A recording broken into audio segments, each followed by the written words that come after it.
श्रीपाल मैना सुंदरी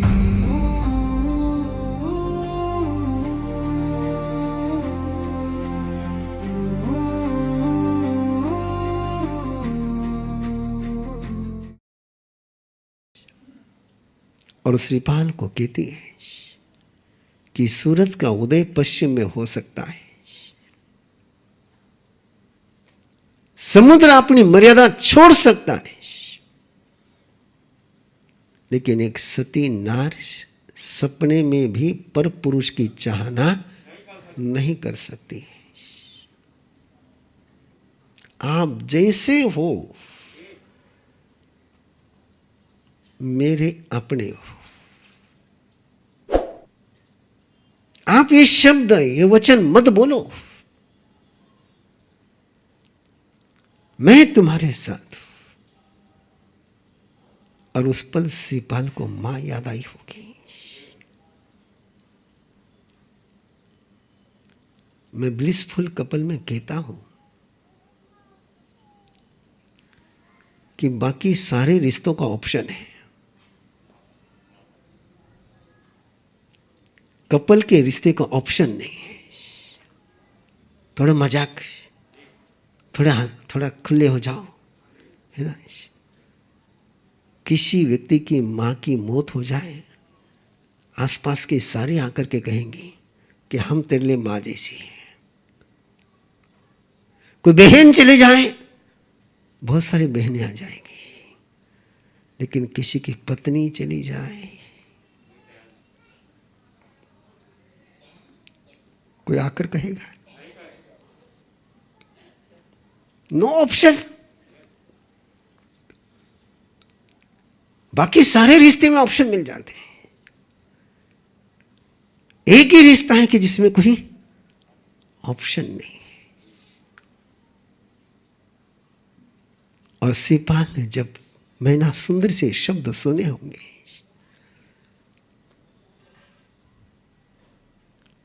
जिस अंधेरे साये में मां साथ नहीं रह पाई, उस अंधेरे साये में ये आई भी साथ नहीं छोड़ रही है।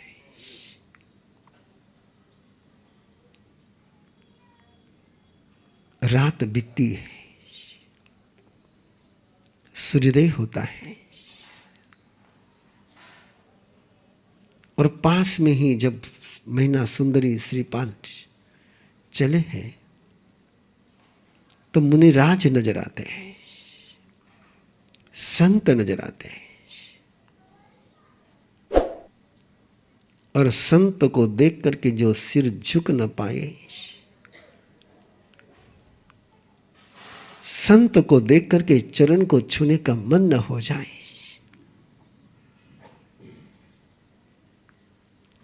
तो सोच लेना कि उस व्यक्ति ने अपने जीवन में वसंत आने के रास्ते बंद कर दिए। मैंने पहले भी एक बार कालिदास की पंक्ति को आपको सुनाया था, संत वसंत एव चरन्ति, संत वसंत के समान चलते हैं। और जिस समय संत को वंदन करने से इनकार करते तो वसंत को आने से इनकार करते हो।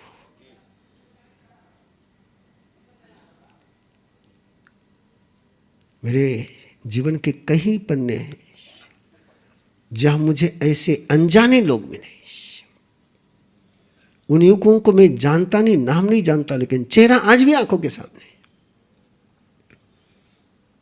उसके बाद वो युवक मिला भी नहीं मुझे। 92 का चतुर्मास बंबई था, हम खार से जैन साहित्य विकास मंडल विरले पार्ले को विजिट देने के लिए जा रहे थे, और वो SV मार्ग, लंबा मार्ग है, उस मार्ग से जा रहे थे। हम इस साइड में थे, लेफ्ट साइड में, और राइट साइड में कॉलेज का प्ले ग्राउंड था।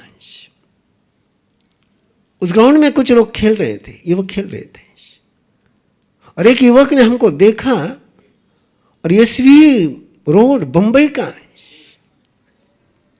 वो खेल छोड़ करके पूरा रोड पार करके इधर आया और वंदना करे, रोड पर वंदना करें। मैंने पहले भी एक व्यक्ति का जिक्र किया था आपके सामने, अजित साचोलिया का। वंदना करी, बस वंदना करी, मधेन वंदामी तिखुतक पाठ से उठ बैठ के वंदना करी उसने, चला गया।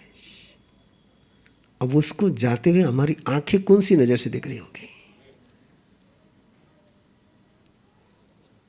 और सिपाल और मैना सुंदरन जाकर के संतों को वंदना करी, चरणों में बैठे।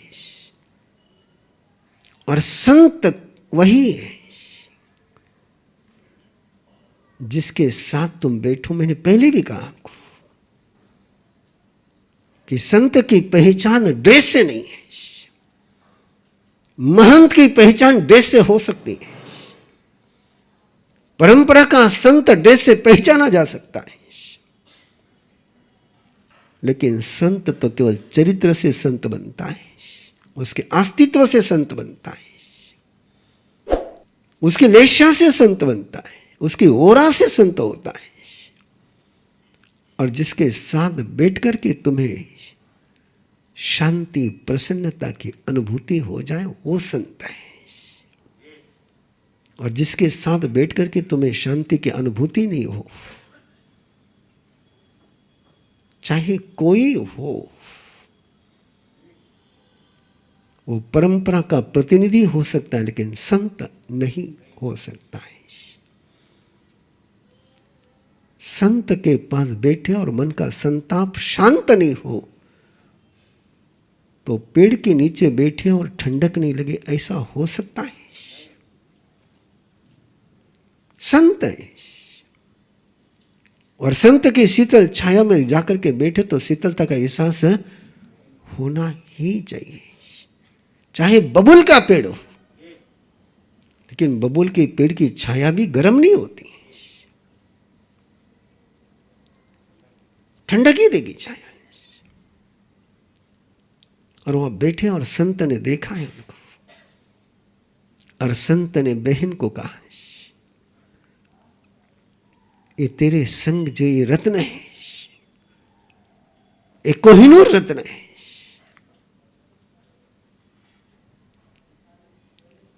ये क्या तेरे हाथ कैसे लगाए? और तब मैना सुंदरी ने सारी कहानी सुना दी, बिना दर्द की कहानी सुनाई, यथावत, कोई पिता पर एलिगेशन नहीं, कोई दुर्भाग्य का जिक्र नहीं, यथा भूयम, जैसा हुआ। ये बहुत महत्वपूर्ण है, जैसा हुआ, उसमें स्वयं की इमोशन नहीं, जैसा हुआ वैसे बताया। तब मुनिराज ने कहा, नहीं, ये तो जल्दी ही राजा हो जाएगा, भूप बनेगा, ये भगवान है। और तब मैना सुंदरी गुरुवर से निवेदन करती है, क्योंकि मुनिवर ने भू बनने का कहा था, स्वस्थ बनने का नहीं कहा था। ये राजा हो जाएगा, लेकिन इस समय मैना सुंदरी के सिपाल की आवश्यकता राज्य की है कि स्वास्थ्य की? वो शब्द मुनिराज ने नहीं बोला था। इसलिए मैना सुंदरी कहती है कि उपाय बताओ कि ये स्वस्थ हो जाए। संत ने उपाय बताना कि नहीं बताना, आप अपनी चर्चा करते रहो, लेकिन मुझे पूछो तो जो समस्या का समाधान न दे पाए उसको गुरु और संत कहलाने का कोई अधिकार नहीं है। मेरी दीक्षा के पहले का प्रसंग है, जिनके दर्शन नहीं हुए मुझे, लेकिन जिनके प्रति मेरे मन में बहुत आदर पूर्ण अवभाव बना हुआ है, उपाध्याय श्री अमर मुनि जी महाराज साहब का है। एक जयपुर का प्रसंग है उनका। वो जयपुर में वो रास्ते पर चल रहे हैं और एक ठेले वाला आगे जा रहा है और ठेले पर घास भरी हुई है, बोझ भरा हुआ है और चढ़ाई पर ठेला है, उसका सांस फूल रहा है। हरी घास है ठेले पर और उसका सांस फूल रहा है। और क्या करुणाशील संत होता है। उपाध्याय अमर मुनि आगे बढ़े। चदारी मंगलम अरिहंता मंगलम सिद्धा मंगलम साहु मंगलम केवली पन्नतो धम मंगलम चदारी लघुत्तमा अरिहंता लघुत्तमा सिद्धा लघुत्तमा साहु लघुत्तमा केवली पन्नतो धम्मो लघुत्तमा चत्तारी शरणं पवज्जामि अरिहंते शरणं पवज्जामि सिद्धे शरणं पवज्जामि साहु शरणं पवज्जामि केवली पन्नतम धम्मम शरणं पवज्जामि। चार मंगल चार उत्तम चार शरणा दुख हरणा सुख करना और न शरणा कोई जो भव्य प्राणी करे आराधन अक्षय अमर पदवाई।